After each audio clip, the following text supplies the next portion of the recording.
Let's start the new chapter, reconciliation. Reconciliation chapter जो लोग cost sheet किए रहेंगे तो ही आएगा ये, जो कॉस्ट शीट ही किए रहेंगे उनके लिए ये चैप्टर ऑप्शन में रखो पहला तो क्लियरली। तो रिकन्सिलेशन मीन्स एक 11th में भी चैप्टर था 11th BRS, bank reconciliation statement. अब bank reconciliation statement means cash book और पासबुक। कैश बुक यानी जो अपना बुक है जिसमें हम लोग रिकॉर्ड करते हैं, पासबुक यानी वो लोग रिकॉर्ड करते हैं। पासबुक में अपने से एंट्री मार दे, काश ऐसा मौका मिलता अपने को, ओके ना, फिर तो चूकते नहीं ओके ना। तो कैश बुक और पासबुक। अब किसी बच्चे ने चेक दिया फीस का, तो मैं अपने बुक में एंट्री रजिस्टर मार दिया हूँ, तो मेरे हिसाब से फीस मिल गया है। लेकिन अब वो चेक बैंक में डालूंगा तो डिपॉजिट क्लियरेंस होएगा, उसके बाद ही मेरे बैंक में आएगा। तो मेरे बैंक के हिसाब से बैलेंस अलग है और मेरे बुक के हिसाब से बैलेंस अलग रहेगा, ये ना। मैं बैंक में या LIC का बिल भरना या कुछ ऐसा है, ऑलरेडी अकाउंट नंबर डाल दिया हूँ, वहाँ से डायरेक्टली पैसे कट जाएगा उसमें से, तो वहाँ से कट गया रहेगा। जब उधर से मेरे मोबाइल पे मैसेज कुछ आएगा तब मैं अपने बुक में एंट्री करूँगा। तो मेरे बैंक से पैसे जा चुका है, लेकिन मेरे मान लो अगर संडे पड़ गया, कभी कभी टेक्निकल प्रॉब्लम है तो मैसेज नहीं पहुँचता है, तब तक तो मेरे अकाउंट में बैलेंस, मेरे बुक में बैलेंस अलग दिखेगा, लेकिन बैंक वाले अकाउंट में बैलेंस अलग दिखे। That is a difference. वो था 11th का BRS। तो उसको रेक्टिफाई करना कि क्या प्रॉब्लम हुआ। वैसे यहाँ पे भी reconciliation cost sheet of finance, account 1 and account 2। तो बहुत सारे डेटा है जो अकाउंट 1 का प्रॉफिट और मतलब कॉस्टिंग का प्रॉफिट और फाइनेंस का प्रॉफिट, दोनों प्रॉफिट कभी जल्दी टैली होता नहीं है, बहुत रेयर होता है जब दोनों का प्रॉफिट टैली होएगा। तो why there is a difference, वही अपने को ये चैप्टर में करने का है। तो reconciliation means comparing the cost account and finance account and finally find out the reason for any change. तो कॉस्ट अकाउंट मान लो अगर दिया रहेगा एज पर द फाइनेंस के हिसाब से नेट प्रॉफिट आ रहा 2 लाख, बट एज पर द कॉस्ट शीट के हिसाब से आ रहा प्रॉफिट 1,60,000। अब एक ही कंपनी है, एक ही पीरियड के लिए, एक का प्रॉफिट 1,60 और एक में 2 लाख कैसे दिखेगा भाई? और दोनों को अकाउंटेंट नहीं बनाया रहेगा, तो क्या उसके पीछे रीज़न क्या रहेगा वो सब हम लोग इसके अंदर देखेंगे। तो there is a too often that the cost and finance never get tally. Too often मतलब अरे नॉर्मली, जनरली कभी भी कॉस्ट और फाइनेंस टैली नहीं होता है। ऑलवेज भी देयर इज अ डिफरेंस। क्यों? Due to some reason. क्या रीजन हो सकते हैं? Some of the item only appear in finance. कुछ ऐसे आइटम है जो प्योरली फाइनेंस अकाउंट में रिकॉर्ड होएगा, लेकिन कॉस्ट शीट में रिकॉर्ड नहीं होएगा। और कुछ ऐसे भी आइटम होगा जो प्योरली कॉस्ट शीट में आएगा, फाइनेंस में नहीं आएगा। इधर आगे समझने का अपने लिख दो, but not in cost, but not in cost, और इधर पे बट नॉट इन फाइनेंस।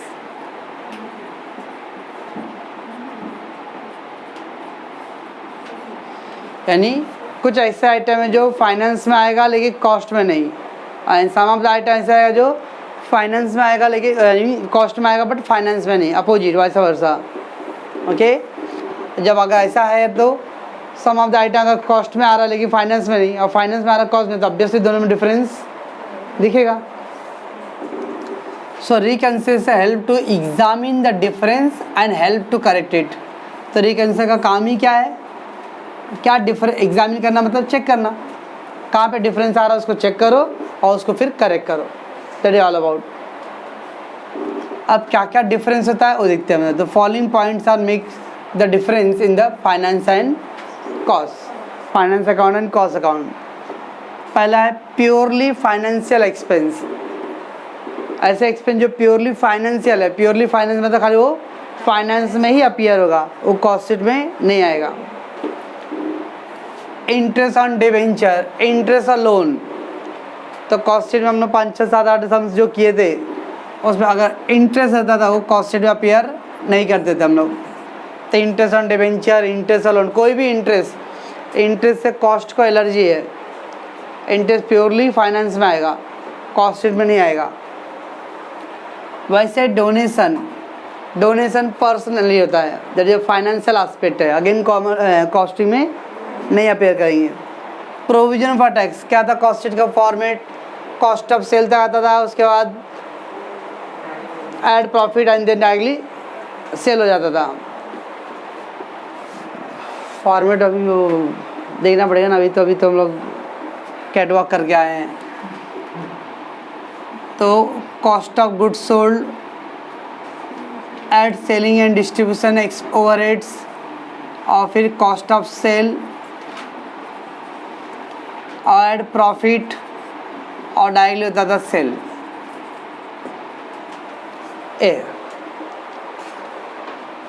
तो कॉस्ट शीट का फॉर्मेट है। अब कॉस्ट शीट का फॉर्मेट भी हुआ है क्या अपना चैप्टर है कि नहीं हुआ, देखना पड़ेगा। ओके चलो, वो सब जो मतलब नहीं है उससे आपका, तो दैट इज कॉस्ट शीट में प्रोविजन फॉर टैक्स नहीं आता, डायरेक्टली वो प्रॉफिट और सेल। फाइनेंस में प्रोविजन फॉर टैक्स रिकॉर्ड होगा। Similarly preliminary expense return of, under writing commission return of, जो भी फिक्टिशियस एसेट्स होता है वो सब किसका पार्ट है, फाइनेंशियल पार्ट है। अगेन वो कॉस्ट शीट में रिकॉर्ड नहीं करते हम लोग। तो ये सब था क्या, प्योरली फाइनेंशियल एक्सपेंस। इसका मतलब ये सब कॉस्ट शीट में अपीयर नहीं होगा। खाली कोडवर्ड में याद रखना है, इंटरेस्ट, डोनेशन, टैक्स। अब टैक्स मतलब रेट्स एंड टैक्सेस आएगा, रेट्स आएगा, ये provision for tax, income tax, advance tax जैसा टैक्स वाला point, premium expense return of, under writing commission return of, ये सब अपीयर नहीं होगा। वैसे कुछ होता है एबनॉर्मल लॉस। एबनॉर्मल लॉस मतलब कभी कभार होने वाला, रेगुलर लॉस नहीं है। Loss on the abnormal nature, like the loss by fire, loss by theft, loss by accident, ये सब रोज का नहीं होने वाला है, ये रेयर आइटम है। वैसे loss on sale of assets, अब असेट सोल्ड रोज नहीं होता उनके यहाँ, कभी कभार असेट सोल्ड और लॉस हो गया उस पर। मशीनरी स्क्रैप, मशीन भंगार हो गया, मशीन लॉक करके गए और 26 जुलाई आ गया तो पानी। हैदराबाद में अभी एक महीने पहले बारिश से इतना बाढ़ आ गया, कोई सोचा भी नहीं लगा आएगा। तो मान लो कोई लॉकडाउन में गांव चला गया रहेगा फैक्ट्री बंद करके, और बारिश की वजह से सब मशीन स्वाहा, that is machine scrap, break down और स्पॉइलेज, खराब हो जाना पूरा। तो ये सब क्या है, नॉर्मल नहीं, ये सब क्या हो गया, एबनॉर्मल हो गया नेचर का। तो अगेन ये सब फाइनेंशियल आइटम होता है। देने एप्रोप्रिएशन में propose dividend, interim dividend, transfer to reserve, ये सब एप्रोप्रिएशन आइटम है। प्रपोज डिविडेंड मतलब फाइनल डिविडेंड, इंटरिम डिविडेंड मतलब साल के बीच में जो डिविडेंड निकला होता है उसको वर्ड बोलते हैं हम लोग interim. And transfer to reserve, transfer to general reserve, transfer to other reserve में, ये आइटम ऐसे होंगे जो फाइनेंशियल आइटम है। ये सब कभी कभी कॉस्ट शीट में कभी भी अपीयर नहीं होगा। जब इतने सारे आइटम हैं तो अगर इसको मैं कॉस्ट शीट में नहीं लिखता हूँ और फाइनेंस में लिखता हूँ तो ऑटोमेटिकली क्या आएगा, दोनों में डिफरेंस दिखाएगा। ये तो हुआ क्या, एक्सपेंसेस का हुआ। तो इतने सारे एक्सपेंसेस जो फाइनेंशियल में आएगा, खाली कॉस्ट शीट में नहीं अपीयर होएगा। वैसे ही हम लोग कॉस्ट शीट में इनकम में सब एक्सपेंसेस लिखते हैं हम लोग, एक जगह खाली वो प्रॉफिट हुआ बस, और फिर वो सेल्स, कहीं पे भी इनकम का पॉइंट ही नहीं हो कॉस्ट शीट के फॉर्मेट में। Direct cost, direct material, raw material consume, direct wages, direct expense, तो PM prime minister, prime cost, फिर इनडायरेक्ट कॉस्ट, उसमें ऐड फैक्ट्री ओवरहेड वगैरह वगैरह वगैरह सब वो फॉर्मेट। अभी पन्ना बुक नहीं लाना, नहीं तो टर्न करके बोलते थे अपन। ऑब्जेक्टिव उसमें फॉर्मेट भी आएगा। Income only appear in finance, तो अगेन इनकम खाली फाइनेंस में आता है, not in the cost. Commission received, discount received, rent received, interest receive वगैरह जो भी हो। शेयर ट्रांसफ़र फीस, तो share transfer fees received, mister A के नाम पे शेयर है, अब वो अपना शेयर किसी और के नाम पे ट्रांसफ़र कर रहा है, तो कंपनी को उसको फीस देना पड़ेगा, तो कंपनी के पॉइंट वो इनकम है। Bad debts recovery, cost sheet में bad debt recovery, again bad debts expense है but bad debt recovery income है। Profit on sale of assets, यहाँ पे था प्रपोज डिविडेंड, आप डिविडेंड पे कर रहे हो और अगर आपने भी शेयर मार्केट में पैसे इन्वेस्ट किया है तो उस पर डिविडेंड रिसीव किया, डिविडेंड अर्न। इंटरेस्ट और इन्वेस्टमेंट रिसीव्ड, और क्लेम रिसीव फॉर डैमेज, किसी आपका कंपनी के कुछ नुकसान कर दिया था, आपने उसके खिलाफ केस कर दिया है और आपने क्या क्या क्लेम रिसीव किया है, ये है इनकम। अगेन ये सब ऐसे इनकम कभी भी फाइनेंस में आता है, कॉस्ट शीट में नहीं आता है। ये था मेजर डिफरेंसेस कि दीज एक्सपेंसेस जो है प्योरली फाइनेंस में आएगा, दीज इनकम। तो इसका होता है इतना आइटम है जो क्या खाली फाइनेंस पार्ट में होता है, कॉस्ट शीट में नहीं आता है। पॉज कीजिए थोड़ा सा। तो एक तो होता है वो particular income and particular expense purely record होता है फाइनेंस, उसकी वजह से डिफरेंस आएगा। और क्या प्रॉब्लम हो सकता है, different method of valuation of inventory. तभी अपना मटेरियल कॉस्टिंग में था सम इन्वेंट्री का, फीफो मेथड, वेटेज मेथड, और लिफो तो अपने सिलेबस में ही नहीं है। तो मान लो अगर जो फाइनेंस अकाउंटेंट है वो वेटे एवरेज से वैल्यू किया रहेगा स्टॉक का, बट जो कॉस्ट डिपार्टमेंट है वो हमेशा फीफो फॉलो करता रहेगा, क्योंकि दो कॉस्ट डिपार्टमेंट है तो उसका मैनेजमेंट अलग रहेगा, फाइनेंस डिपार्टमेंट का अलग है, और दोनों डिपार्टमेंट जब अलग अलग वैल्यूएशन करता रहेगा तो ऑटोमेटिक दोनों का opening stock closing stock different आएगा। तो वेटेज एवरेज और फीफो मेथड। वैसे डेप्रिसिएशन चार्ज करने का एक चार्ज करता रहेगा एसएलए मेथड, एसएलए मतलब स्ट्रेट लाइन मेथड, और एक चार्ज करता रहेगा रेड्यूसिंग वैल्यू मेथड। अभी सब होता भी क्या मालूम नहीं।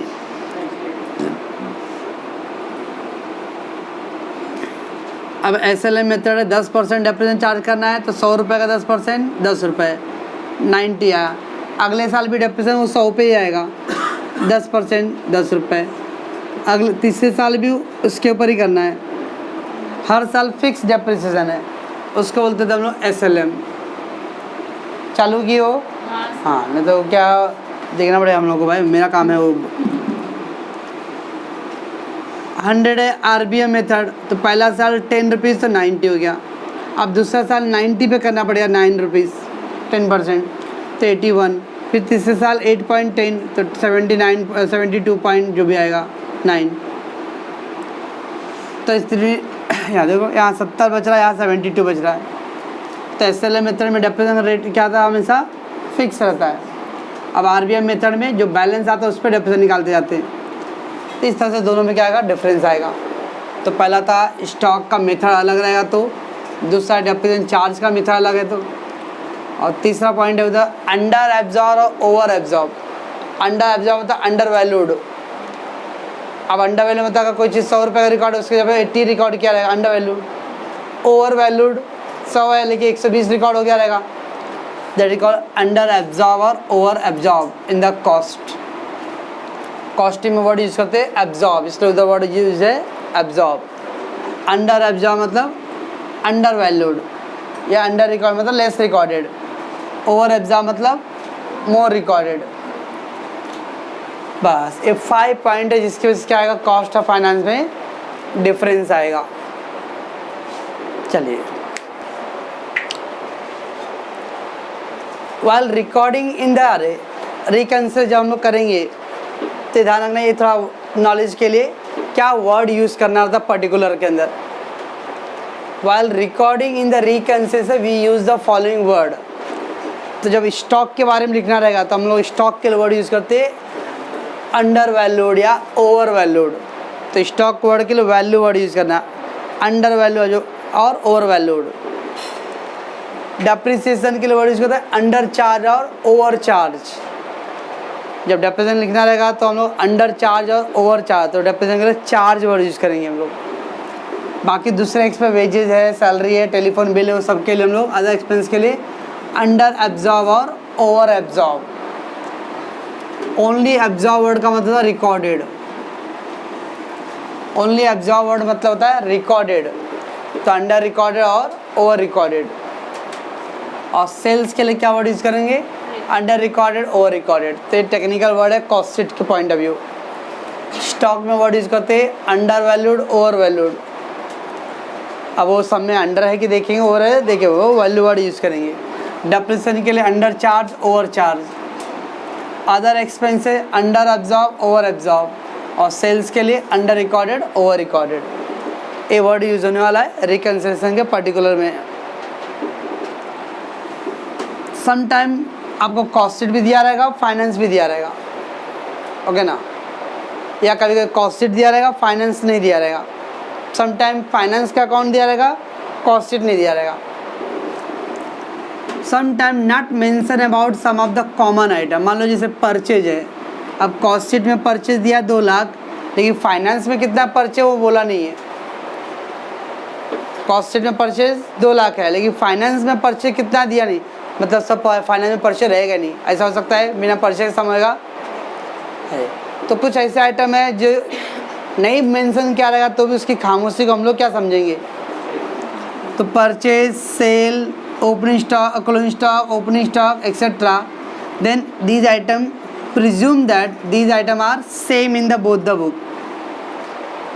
कॉस्ट शीट में परचेज दिया था लेकिन फाइनेंस में नहीं है, या फाइनेंस में सेल्स दिया है लेकिन कॉस्ट शीट में नहीं दिया है। तो ये 4-5 ऐसे जो आइटम है, कौन कौन से, purchase, sales, opening stock, closing stock, ये 4 आइटम के बारे में कुछ भी मेंशन नहीं हुआ रहेगा, भी प्रिज्यूम करेंगे कि दोनों बुक में क्या रहेगा, वो सेम रहेगा, ओके ना। एंड देन अगर ओपनिंग स्टॉक किस साइड आता है, डेबिट साइड आता है। तो डेबिट साइड मतलब debit all expense and losses. तो ओपनिंग स्टॉक एक्सपेंस की तरह ट्रीट होएगा। क्लोजिंग स्टॉक क्रेडिट बैलेंस होता है, तो किसकी तरह ट्रीट होगा, इनकम की तरह। अब यही सब रहेगा ऑब्जेक्टिव में भी, उसका हम लोग ढूंढते रहेंगे फिर। तो ओपनिंग स्टॉक डेबिट साइड आता है, तो that is a expense treat करेंगे हम लोग।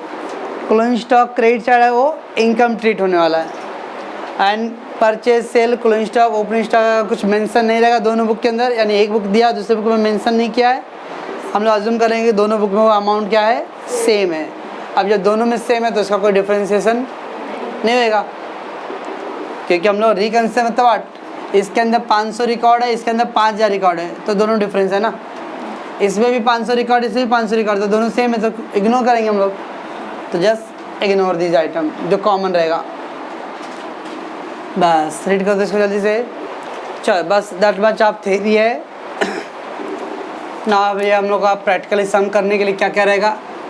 अगर क्वेश्चन में दिया रहेगा प्रॉफिट एज पर कॉस्ट या फिर लॉस एज पर फाइनेंस, ये 2 केसेस के लिए हम लोग क्या करेंगे, प्लस साइन पुट करेंगे किसके ऊपर, कैश बुक पे। हम लोग सम करेंगे वर्किंग नोट में, ऐसा करेंगे कैश बुक, पासबुक और यहाँ लिखते हैं डिफरेंस, ऐसा रहेगा एक्सपेंस। और फिर इधर रहेगा income, cash book, passbook, difference. ऐसा हम लोग वर्किंग नोट का पैटर्न बनाएंगे। एक्स पे लिख देता, दिखा आ रहा है इस पर, चल अच्छा थैंक यू। वर्किंग नोट से वर्किंग नोट करेंगे तो इस तरह का पैटर्न बनाएंगे। पहले हम लोग expense, cash book, passbook, difference, फिर 5-6 जो सब में जितना डेटा दिया उसके हिसाब से 5 लाइन छोड़ के, then income, cash book, passbook और डिफरेंस। अब सबसे इम्पोर्टेंट ये दोनों, ये रॉन्ग हुआ तो पूरा सम रॉन्ग होने वाला है। क्वेश्चन देखने दिया है profit as per cost sheet. Cost sheet में प्रॉफिट दिया है तो क्या करनी है, कॉस्ट, ये कॉस्ट शीट है, प्लस साइन। एक बार ये साइन हो गया प्लस, तो अपना सलमान भाई का घर पिक्चर याद करने का।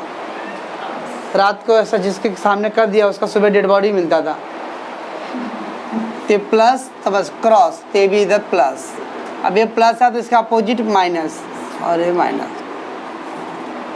खाली पहला साइन हो जाए उसके बाद बाकी बस ये प्लस आ गया तब वो माइनस आएगा, और ये प्लस है तो क्रॉस साइड में भी प्लस ही रहेगा, और वो माइनस से माइनस।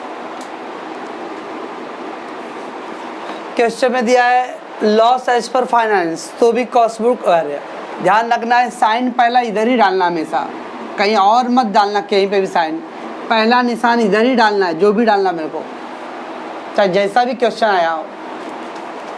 तो प्रॉफिट एज पर कॉस्ट आया plus, finance loss as per finance आया तो भी इसको ही प्लस। सर फाइनेंस वर्ड है तो भी आने दो, ये मैंने बना के दिया हूँ उसी हिसाब से, तो कॉस्ट बुक के ही आ रहे।